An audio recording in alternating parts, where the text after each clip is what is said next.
All right, let's say our La'asok b'divrei Torah blessing together. Baruch atah Adonai Eloheinu melech haolam asher kitanu mitzvotav v'tzivanu la'asok b'divrei Torah.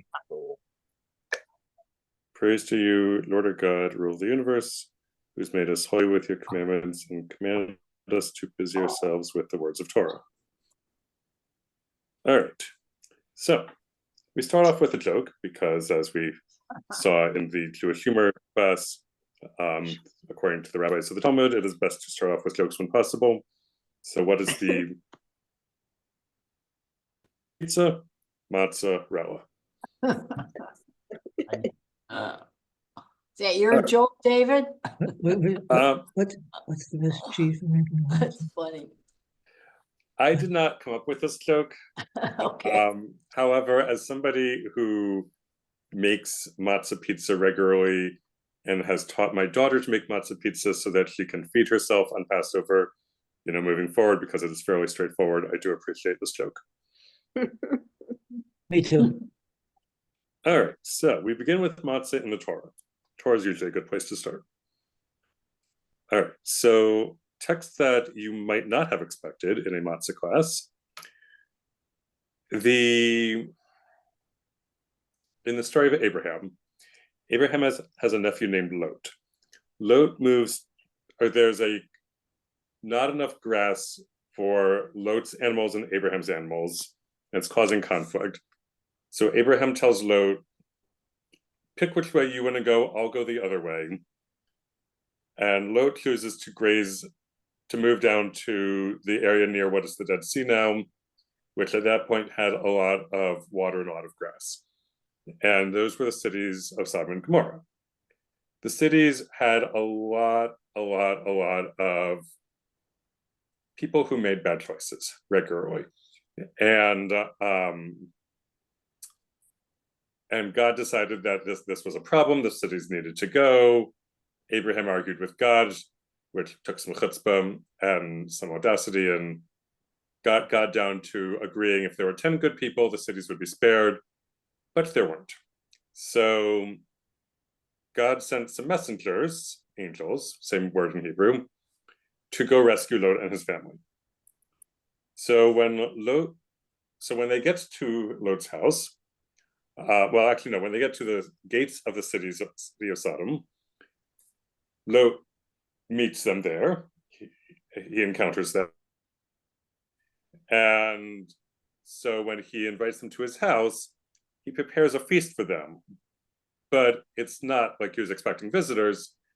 So the bread that he makes is matzah, unleavened bread. You could have a field day with this and what this has to do with Passover. Possibly nothing.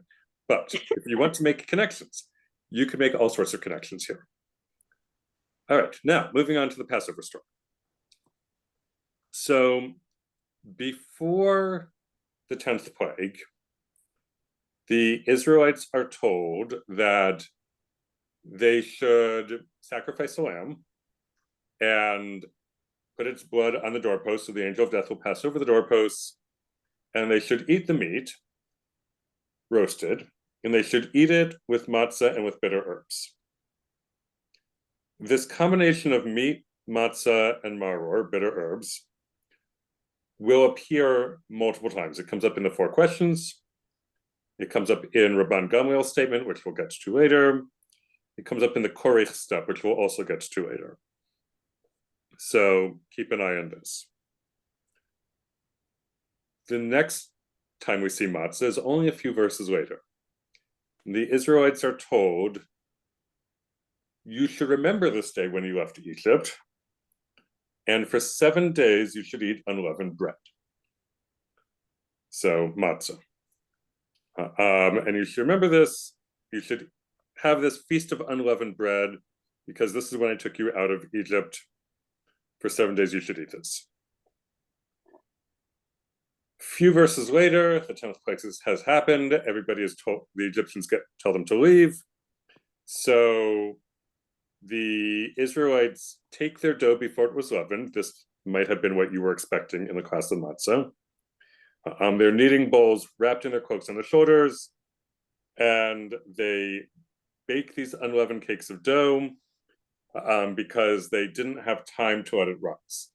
So if you have ever made challah or any other type of bread, you will know that there is some time needed for bread to rise. But since the Egyptians told the Israelites, leave quickly because we don't want more of us to die now that we've had the firstborn dead, the Israelites left quickly. They didn't want anybody to change their mind, and they were getting some pressure from their neighbors, and so they didn't have time for the bread to rise. And so the bread, they left and ate matzah. Then, a few verses later, Moses tells the people, remember this day when you left Egypt, don't eat leavened bread. All of that was part of the Torah reading for Passover on various days. Now we get to later on, after the incident of the golden calf. We are now recapping the holidays.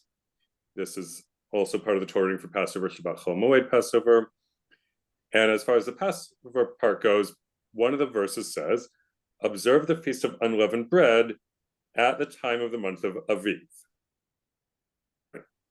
So this is why we add an extra month in a leap year, because the Jewish calendar is based on the moon, and 12 months are 11 days shorter than one solar year. So everything would move up by 11 days, which is how the Muslim calendar works. But because this verse tells us that Passover has to be in the spring, assuming you're in the Northern Hemisphere, that means that we have to put in an extra month every so often, 7 out of every 19 years, to keep Passover in the spring. All right, another place you might not have been expecting matzah to show up, the sacrifices. So several times in the book of Leviticus, they talk about how matzah is part of different sacrifices. And the reason I chose this of the 3 selections to bring to you is because this tells us that this sacrifice had both matzah and leavened bread. So this verse is an indication that the 4 questions might have dated to the time of the temple, because in the 4 questions, one of them is, on all other nights we leavened and unleavened bread, tonight only unleavened bread.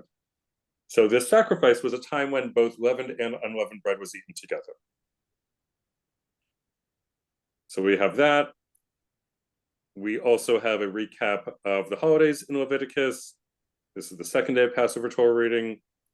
And it says, you should make the Passover sacrifice on the 14th day of the month, and on the 15th day of the month will be the Feast of Unleavened Bread, and you should eat unleavened bread for 7 days. And then again, we get this in Deuteronomy, which is part of the Torah reading at the end of every holiday. So in the month of spring, in the month of Aviv, don't eat anything leavened for 7 days. This is the lechem oni, which here is translated as the bread of distress. The reason being that the next words are, for you departed from the land of Egypt hurriedly. And so you should eat this unleavened bread, this lechem oni, so that you remember the day of your departure from the land of Egypt as long as you live. Which, given that we do a Seder every year and we recreate this experience, that piece has probably come true for most Jews, that they remember the day of leaving Egypt as long as they live. All right. And final commentary on this verse about lechem oni. Why is it called lechem oni, which here is just translated as the bread of affliction? This rabbi says it's because of the affliction they suffered in Egypt. So already, this is from the year 200 CE. Already we're starting to see some discussion about this phrase. So, a recap of what we have learned about matzah from the Torah. It is a quick bread that can be served to unexpected guests. That's from Genesis. In Exodus, matzah was eaten before we left alongside meat and bitter herbs. It was also eaten as we were leaving, since there wasn't time to let the bread rise. we should eat unleavened bread for 7 days in the spring, and this will help us remember leaving Egypt. In Leviticus, we learn that it is part of the sacrifices year-round, and it should also be eaten for 7 days following the day when you offer this Passover sacrifice. Numbers tells us nothing about matzah. Deuteronomy, it is the bread of distress that we eat, so remember leaving Egypt quickly. Okay, that was a lot of information I just threw at you. What questions do you have about matzah in the Torah? I have a question. It says we should eat unleavened bread for 7 days in the spring. What do they do in the southern hemisphere? They eat it in the fall. And the reason for that is that Jewish time is, well, pause, rewind, play. If secular time is based off of Greenwich, England, and everything is either a couple X number of hours ahead or behind of that, Jewish time is based off of Israel, the land of Israel.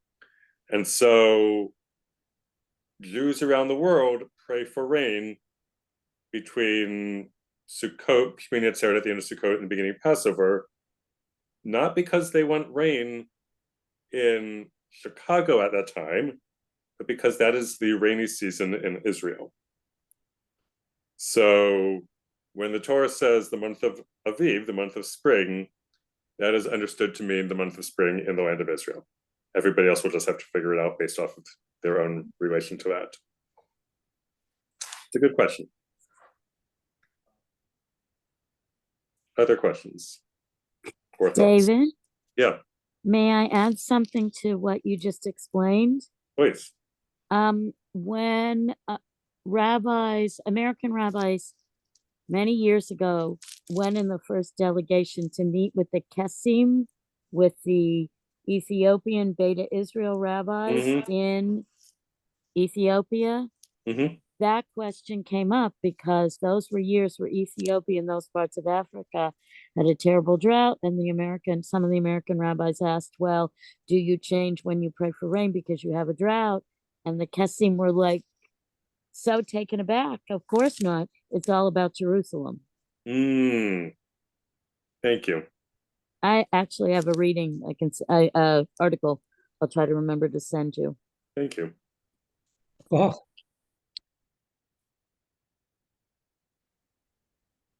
Other questions or comments about matzah in the Torah? why didn't they have anything prepared?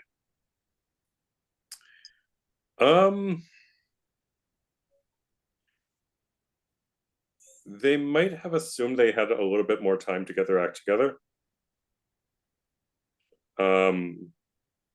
They had to throw out their comments in time for the Korban Pesach. So they didn't keep any comments around, and it was too early for Pesach. You're asking Paul about when they left Egypt because they didn't have, right? Because the implications are they weren't expecting to go. Right. But even though they were Really? already told even though they were already told when they were going, and also the implication is that this unleavened bread was something new because it was baked in the sun, but actually it wasn't. Right. I don't know that the implication is that it was new because it was baked in the sun. I think that was this is something that we can do. We know how to make unleavened bread because we just had it for dinner the night before. So we'll eat at least that because we can do it on the go. We can make it as we go. But your question remains about why they had not. In other words, didn't they really know when they were going? Yes. Yeah. So I have here an Eitz Chaim Chumash, and I will just read what it says. Nor had they prepared. That is the text on which we're now commenting. They had 2 weeks to prepare for the Exodus. Does this suggest a certain lack of confidence that God would in fact redeem them? Or does it reflect the slaves' mentality of living day to day and not planning for the future? Perhaps it testifies to their faith, willing to march into the desert without having prepared food in advance. So basically what I take from that is A, you're not the first person to ask this question, which is good. Welcome to a conversation of Jews over this matter for like hundreds of years. Mhm. And B, depending on how you would like to spin the Israelites, you can give them a positive reason for this. They had lots of faith, or you could give them a negative reason for this of they had a lack of confidence, or you could give them a historical reason of they were slaves and were just used to living day to day, Or all of the above. or all of the above. Might have been different for different Israelites. Is it possible that it was just a matter of preparing, that they prepared food on a daily basis out of habit? I mean, they didn't go to the supermarket and buy a loaf of bread or a box of matzah that was already made. They prepared their matzah every day, I would imagine. Correct. And that gets to Zoya's question in the chat, where the question is about how the matzah that we're talking about was more of a pita and not a cracker. So that is Sephardic, that's like today's Sephardic style matzah. It's a soft matzah, which has to be prepared on a daily basis because they didn't have the same sort of preservatives at that point that we have now. And they weren't using cracker style matzah. So that could be another reason that they, particularly without refrigeration, there might have been a reduced number and like canning technology. There might have been fewer things that they could have prepared in advance to take with them. But I'll see what else I can find. No refrigerators, no storage of anything except more of ceramic or clay pots and things to store your food and your grain. Yeah. No preservatives that we have in most of our baked goods. These are good points. Well, look at Lot. They said they had to go in and tell them to make the bread when the people came. It's not as if they had it in the pantry somewhere. Right. So did Abraham. That's true. Although I checked, he did not make matzah. But yes, your point is true. All right, speaking of making bread in ancient times, let's take a look at how they did that.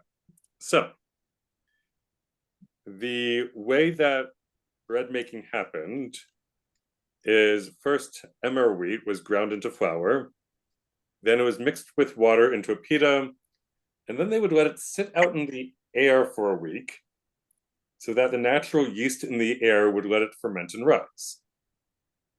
Eventually, they learned to use the byproducts of beer production to capture the yeast that would make the bread rise. And then the next step after that was learning to use the equivalent of a sourdough starter. All of these methods require time for the rising to happen. So this historical perspective sheds new light on this business of the bread was unleavened because it didn't have time to rise. We're not even just talking about an hour's rising in the oven for challah dough these days. All right. Now, why Passover is the holiday of Matzah? So, it used to be in biblical times, after they left Egypt, but when they were still in the land of Israel, that the way that you made bread rise was the sourdough starter equivalent, the leaven. And when there was a fresh harvest, you would make a fresh batch of sourdough starter. But during the spring before the harvest, that's when you wouldn't have the new one and you would be done with the old one. So you'd have this period of unleavened bread because you didn't have anything to leaven it with. And so this became the holiday of Matzah, the Chag HaMatzot, the holiday of the unleavened bread. And then later on, this got associated with the leaving of Egypt. So just like we have other agricultural holidays that somewhere in the Torah get given a historical basis, or in the case of Shavuot, never get given a historical basis in the Torah, and the rabbis have to invent it. Here we have traces of the ancient holiday of Matzah, Chag HaMatzot, and traces of the ancient Chag HaPesach, holiday of the leaving of Egypt, that by the time the Torah is compiled and redacted in its final form in 444 BCE, they have been merged together. And then this is given new meaning as far as our historical poverty and our historical enslavement and rising to freedom connected with the spring harvest. Questions about this or baking bread in ancient Egypt? I do have a quick question about that. Yeah. Since it's possible or probable that these were two different holidays at some point that were merged together, by the time we see stuff like in the Mishnah, is it one sacrifice for both, or are they two separate sacrifices? Yeah, by the time the Torah is done and we're on to the Mishnah, it is the Passover that the merge has completed. So the Passover sacrifice is simultaneously about the leaving of Egypt, but also tied to this holiday of Matzah. So it's fully merged to the point where there's also just one sacrifice. It's not like two sacrifices part of the same holiday. It's like just one. Yes, and so there's the Passover sacrifice, which is represented on the Seder plate with the shank bone. And then there is the separate holiday sacrifice, which is represented on the Seder plate with the roasted egg. And the reason that they needed a separate holiday sacrifice, which was offered Passover, Sukkot, and Shavuot, is because that's when all the pilgrims were coming to Jerusalem, and there had to be enough food to feed everybody. So people were told, bring your animals for this holiday sacrifice, or if it's too far for you to schlep them, sell them, bring the money, and buy animals from people who live closer, who have come to sell animals for the holiday sacrifice.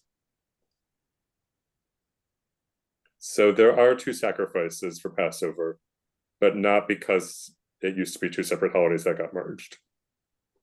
I see. Thank you. Yeah.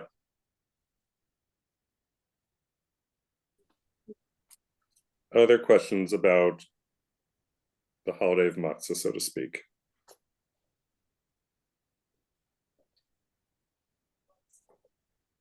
Okay, well then we'll zip along. So, Matzah in the Mishnah. So, in the section of the Mishnah known as Psachim, which is about Pesach or Passover, we find out what you can make your matzah with. And these are the browse grains: barley, rye, oats, wheat, and spelt. If you're gluten-free, these are the things you want to avoid. And you have to make sure that if you're living at a time when tithing is taken from your grain or from your produce, so that the priests have food to eat, this only counts if you have properly tithed your grain that you're making your matzah from. We also see in the Mishnah that Rabban Gamliel, who was the leader of the Jewish community, said, anybody who has not talked about three things on Passover has not fulfilled their obligation, no matter how long your Seder is. These three things are the Passover lamb, or Passover sacrifice, known as Pesach, matzah, known as matzah, and bitter herbs, known as maror. And you have to explain about them. And for the matzah, you say that's because our ancestors were redeemed from Egypt, as it is stated, they baked the dough that they took out of Egypt. So, this text gets dropped verbatim into our Haggadah today in the Maggid section. But first in the Mishnah. Finally, the thing we saw in Leviticus about some of the sacrifices having having unleavened bread, gets fleshed out in the section of the Mishnah talking about flour-based sacrifices, which is Masechet or Tractate Menachot. So there are rules here about making sure that it stays unleavened, or you could have negative consequences. So, a recap of what we've learned about matzah from the Mishnah. You can only make it from certain grains. Matzah only counts if it's properly tithed. You have to talk about matzah at your Seder, or you didn't do the Seder right. And if you're preparing a sacrifice that isn't supposed to be leavened, make sure it doesn't leaven, or you could get flogged for messing up the kneading of the unleavened sacrifice, and for messing up the shaping of the unleavened sacrifice, and for messing up the baking of the unleavened sacrifice. Questions about matzah in the Mishnah?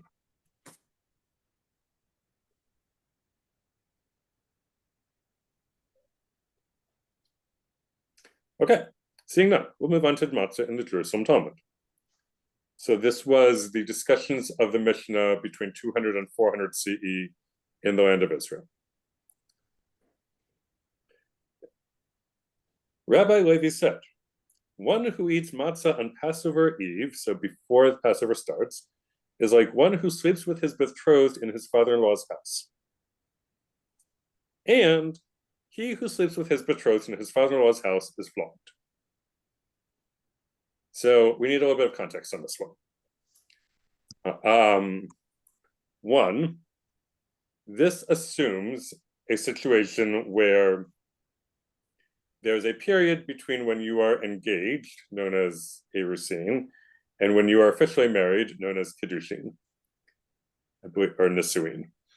And so eventually those got merged into one wedding ceremony, but with two different cups of wine to represent that they used to be two different things. So this was before that got merged, when there was this period where you couldn't sleep with your betrothed in your father-in-law's house. Also, this is talking about the situation of what can you eat before Passover starts, presumably after you've turned over your kitchen, but it's not yet Passover. Can you have the taste of that which is forbidden to you quite yet? And the answer is no. And then we see how different rabbis handled whether or not they would eat matzah or bread or whatnot before Passover started. All right, there's also matzah mentioned in several other places in the Jerusalem Talmud, but they're much less interesting than this particular text. So I have brought the sources for you in case you want to look them up yourself later. All right, matzah in the Babylonian Talmud. So in Masechet Shabbat, which is about Shabbat, we find out that the things involved with making matzah override Shabbat, even though most things don't. Moving on to Masechet, to the tractate of Pesachim, which is about Pesach or Passover, we see that you cannot make matzah out of rice or millet, only those 5 grains that were mentioned in the Mishnah. And that is because if you add water to rice and millet and such, they don't leaven, they rot. So they don't count. We also find out that you have to guard the matzah. But while this technically means, according to the Talmud, guarding it from the time of baking it, from when the water meets the flour, according to Rava, it is better that you should guard it from when the grain is harvested. This becomes known today as matzah shmora. All matzah is guarded, is watched carefully, but some matzah is more guarded than other matzahs. to paraphrase Animal Farm, and that is Matzah Shmora. Just starts earlier in the process. Later on in the Masechet of Psachim, we see that Hillel would wrap matzah and bitter herbs together and eat them. So evidence that we are talking about soft matzah, like the Sephardim use, because you cannot wrap anything in a square matzah these days, or you will just get or you'll just get crumbs. And some of the other rabbis disagree with him about whether or not combining your matzah and your maror counts for the requirement to eat matzah and the requirement to eat maror. So that is why we now have the steps, the step and the blessing for matzah, the step and the blessing for maror, and we eat korech, where we have the matzah and maror and charoset together to remember what Hillel did, but we don't do a blessing. All right, then we get more discussion about lechem oni, the bread of affliction / poverty / distress that we've seen commented on. And then there are other mentions of matzah as well, but I'm not bringing them to you. Okay, questions about matzah in the Jerusalem or Babylonian Talmuds? This year, Pesach starts on a Saturday night. Yes. What are you supposed to do on Friday?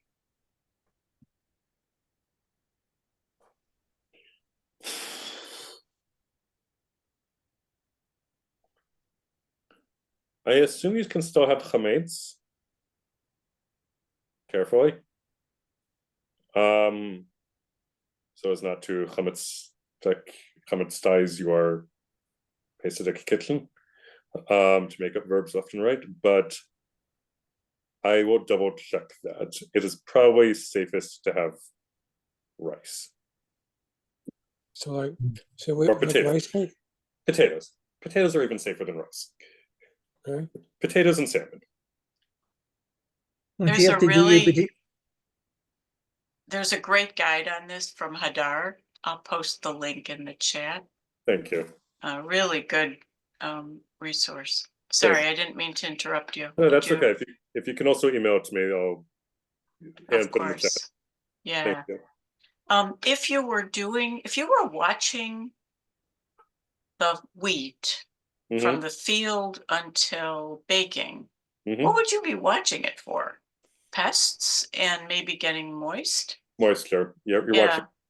Okay. Thank you. A related question based on that. Yeah. I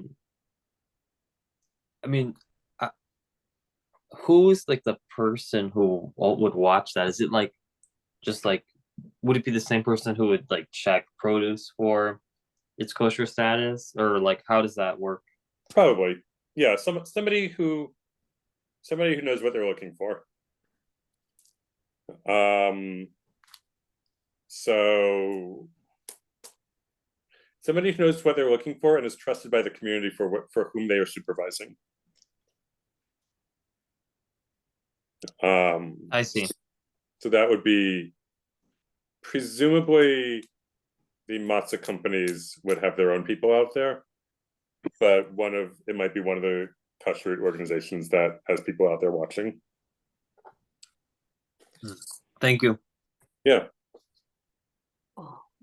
Oh, I can tell you what they do at Lake Geneva, because I've been going there for many years. Yeah. I'm not sure they'll do it this year when Passover starts on Saturday night. The program starts with dinner on Friday. Everything is Pesach, with dishes and everything else, but people can go to another room to do hamotzi. And then for breakfast, we go to a different room that we don't use the rest of the week. Where we have a regular stick of breakfast. Of course, it can't be anything you have to cook. It's stuff like cereal and sweet rolls and stuff.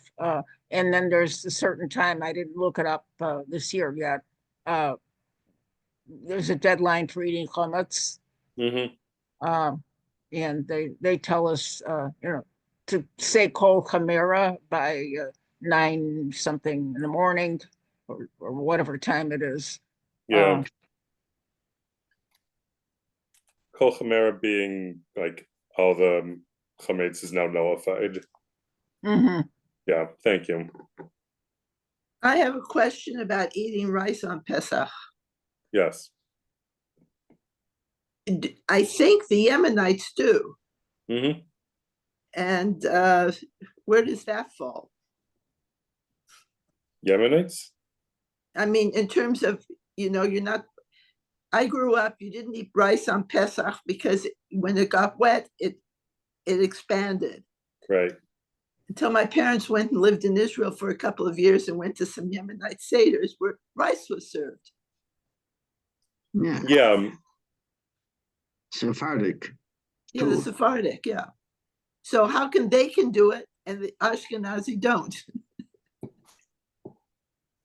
The Ashkenazi rabbis were extra concerned about kitniot, which are things that are not actually chametz, but either might cross-contaminate chametz or be confused with chametz. And so they put up extra fences around the Torah, so to speak. And they're like, if you don't break these fences, you won't break the Torah. And the Sephardim are like, whatever, you guys know how to handle this. Go ahead and eat rice. Okay. I think there are also, just to add, I think I've also heard of some conservative rabbis that do permit Ashkenazis to eat rice too. Yes, the kitniot are now much more accepted in Israel. Although there are, like, if things that are kosher Passover in Israel, like certain cereals I remember seeing when I was studying abroad there, they'll say on the box, le'ochle kitniot. For those who eat kitniot, you can have your chocolate-infused pillows, kariot they're called, little pillows. There's all sorts of stuff. Even the big Jewel supermarket in the Chicago area, in Evanston, well, it has a section that says, for those who eat kitniot, or contains kitniot, but it's in the kosher Passover section, just clearly marked. So, and it's not because there are so many Sephardic Jews in Chicago, although there are plenty. So it's becoming more acceptable. The other thing about Sephardic Jews is that rice was more available where they lived traditionally, whereas it wasn't so easily available in Ashkenazi lands. So geography determines culture. David? Yes. But I always thought there was another piece, and I'll quote Blue Greenberg, where there's a rabbinic will, there's a halachic way, which is, but in this case, if Jews were living in straitened financial circumstances, and so for Ashkenazim in certain parts of Europe, what's the inexpensive staple? It's potatoes, not a problem. But if you're in a part of the world where your subsistence diet means rice is what you can keep going with, then it becomes much more important to make sure that there's a way to eat rice. Yes. It's like certain things, I think also Yemenites, why they kept the traditions of which insects, yes and no, because it was the protein in the diet, where other parts of the world it didn't matter.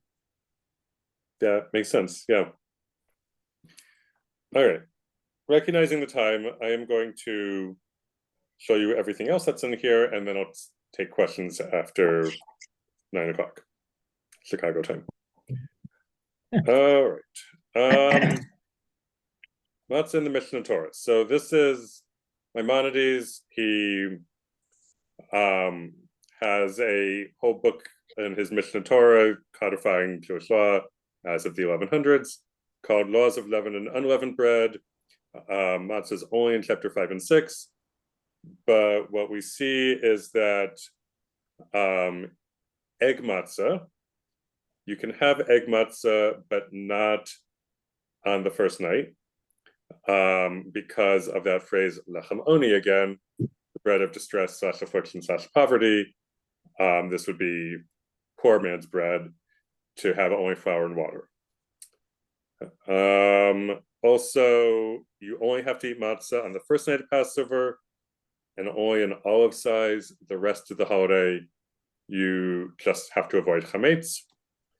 And if you're gluten-free, nowadays, there's gluten-free matzah available.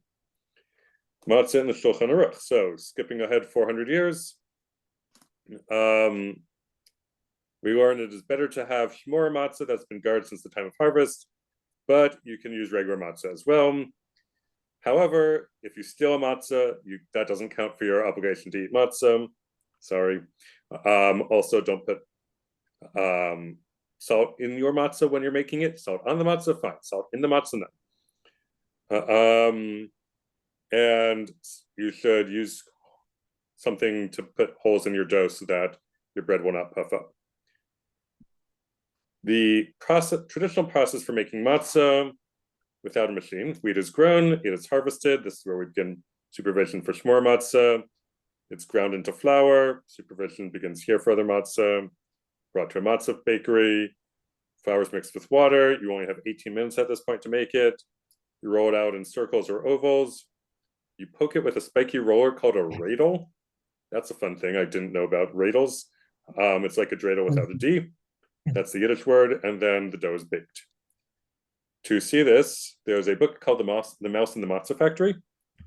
And here Max Handelman from Anshe Emet is telling the story. Then we have machine-made matzah. These were very controversial. So they started in the 1830s, taking off in the 1850s. They took jobs away from people making matzah, but they made it cheaper so more people could afford the matzah. They were also controversial because people were making round matzahs, so the machines made round matzah, but to do that they had to make square matzah and then cut off the corners. And then there was concern that the dough would get stuck in the machine and become leavened. And so eventually they settled on making square matzahs, and they got packed in boxes, which could be shipped across the country by companies such as Manischewitz, which got start making and shipping matzahs out of Cincinnati. And this meant that your matzah arrived in fewer broken pieces. So eventually, most people just accepted machine-made matzah, but super controversial.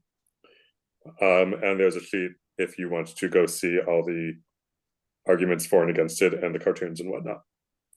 Okay, matzah in the modern Haggadah comes up a few places. So yachatz, step 4, the splitting of the middle matzah. Magid, the telling of this matzah, step 5. We have halach ma'anya, this is the bread of oppression.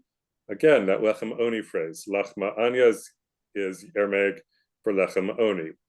Bread of oppression, bread of affliction. We keep seeing this phrase. Rabban Gamliel, have to talk about your matzah. We saw that in the Mishnah. Motzi matzah, the blessings for motzi and matzah. We saw that in the Talmud. Why we have this as a separate step. Korech, the wrapping of the matzah. We saw that in the Talmud. Gesundheit. Why we don't say blessing for that step. Safun, looking for the matzah. There's a source sheet about that if you wanted to see it. All right, some reasons for eating matzah. So it is a reminder that we left Egypt so quickly the bread didn't have time to rise, but it's also a reminder that the plainest food eaten in freedom tastes better than the sweetest food eaten in slavery. We should be humble and not puff ourselves up. We should be in a hurry to do a mitzvah. We should get along with everybody like matzah goes with everything. These come out of a book called A Sweet Passover, which I brought you the read aloud. It is one of my daughter's favorite Passover stories. There's a song, 20 Things to Do with Matzah, made in 2008. And then 10 years later, they came up with another 20 Things to Do with Matzah. So you can watch the videos. Bedouins make something similar to matzah. You can read about that from Joe Nathan. And then I bet you didn't know there was a song about matzah from the Beatles. So I will sing you the beginning of it. Why is this night different from all other nights? I don't have all the answers, but I have one that's right. God said, no bread. No bread. I ain't got nothing but matzah. 8 days this week. So that was from a cappella group, a Jewish a cappella group at Rutgers called Kol Halayla. I typed out all the lyrics because I could not find them anywhere on the internet. So if you know the song, you can figure out how to sing it. If you don't know the song, I have brought you the Beatles singing the original, so you can figure out how to make this work. Speaking of parodies, we have Macho Man, now Matzah Man. The sounds of silence becomes the taste of matzah. And then finally, an article about the secrets of matzah by Rabbi Mordechai Rackover, going back, looking at Anthony Bourdain and comparing it to matzah today. All right. So that was a lot. Thank you for